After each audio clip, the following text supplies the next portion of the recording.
Okay, I know it's been a long time, and I was supposed to upload it part 6 of Unpacking My Trauma quite a while ago, but life just be lifing for your girl. And so I'm here now. So if you've been keeping up and you've been watching, then you know that I've been really telling you like the beginning years of my life and about my father and my mother's relationship and how they impacted and affected me. So at this point, I'm probably in high school. I'm in high school.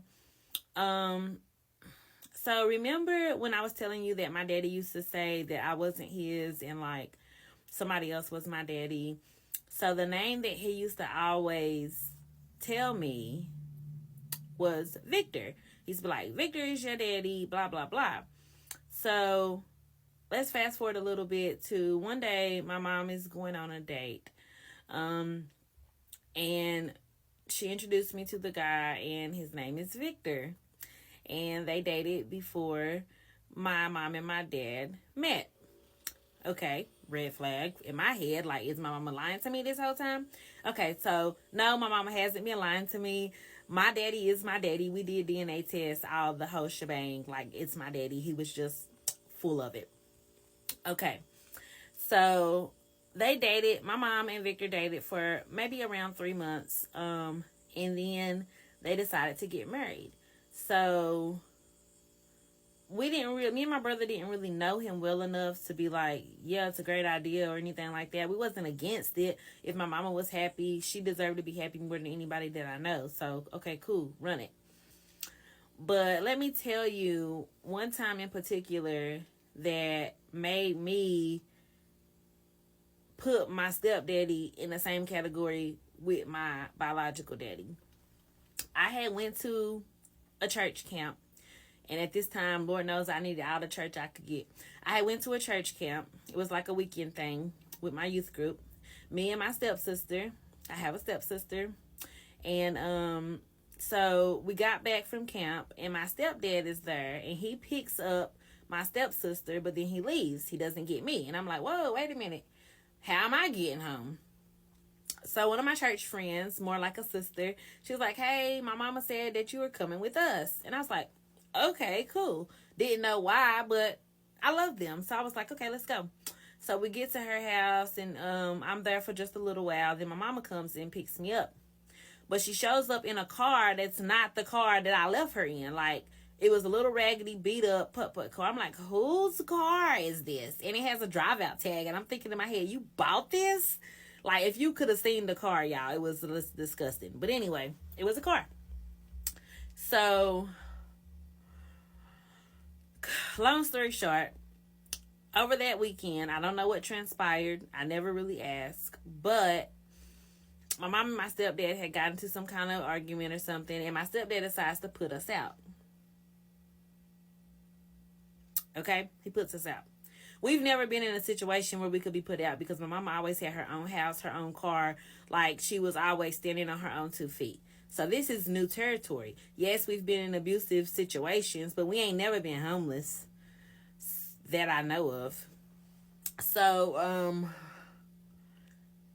we have to find somewhere to stay. And I say I wasn't the one finding somewhere to stay. And I'm sure she was a lot more stressed out than I was.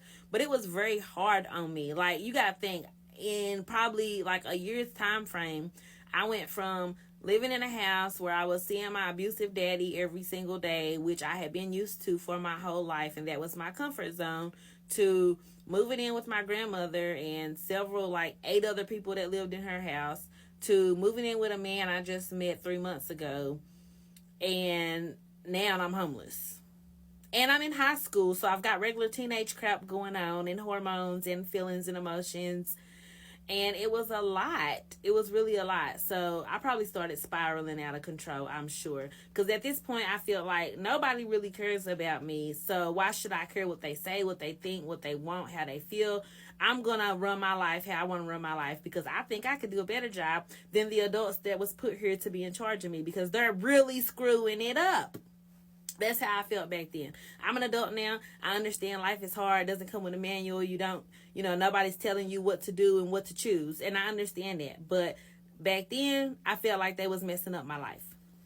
We stayed with a family friend for a little bit, and then my mom found an apartment, and we stayed in the apartment. I don't remember how long, because she started going back over there, like, to our house with my stepdad, and then eventually it came to a point where she wanted to move us back in with him, and I wasn't comfortable with that. And I let her know that I wasn't comfortable, and I was basically just like, no, I'm not doing it. By this time, I was in therapy. I was a troubled teen. I was into all kind of mess, and I was like, no, I'm not doing it. If you make me move back in, I'm running away. And that's what I told her.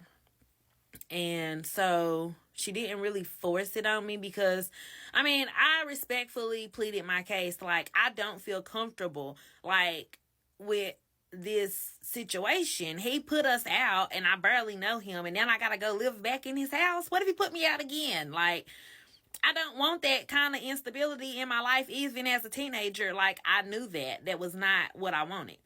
Obviously, I was a child, so I didn't really have a say-so in the matter. But she did end up letting me stay, like, kind of part-time. I stayed kind of, like, at the apartment. My brother ended up moving into the apartment, who was an adult at this time. And so he ended up moving into the apartment. The time frames are kind of blurry to me. I ain't gonna lie, I used to drink and smoke a lot, so the time frames are blurry, but all the facts are facts. Like, I know what I'm saying. I know what happened. I know what I'm talking about. Okay, so around the same time, I was meeting guys, and I can count on a few fingers how many guys I entertained, talked to, dated that were actually close to my age. Most of the men, and I say men because they were men, most of the men that I dated were 10, 12, 15 years older than me. I'm 14, 15 years old. Like, my two first kids, they were by men that I met when I was 14 and 15. So that's why when people always are like, oh, you chose your baby daddy, like, you right, I did, but I was a child when I chose my baby daddy. So no, I wasn't looking for quality father-like, traits. I was a child. I was just trying to have a good time. Or they were drug dealers and they flashed some money and I was impressed, which I shouldn't have been, but I was, and I'm being real transparent. I remember one of my kids' dads, and he was 12 years older than me, and he would come and pick me up from school. He would buy me stuff. He would take me places. He would treat me so nice. But one day, I call him and ask him to come to the mall and bring me some money. And he does. Of course, he never told me no. But he pulls up, and he's got my name tattooed on his neck. And I'm 15 years old. And this man was 27. Okay? Like, this a whole nother bag of trauma worms. Because what? Disgusting, first of all. I should have been disgusted. But even though I wasn't disgusted, I was still taken back. Like, whoa. What are we doing? This is crazy. I knew it shouldn't have been a thing. I was sexually active with him. I ended up getting pregnant at 17 by him. There were several times I didn't want to be in the relationship and didn't know how to get out of the relationship. A whole lot that I'll have to unpack on my next video. But just know my trauma is just getting started. It's nowhere near over. Stay tuned, like, follow, and I'll be back with more.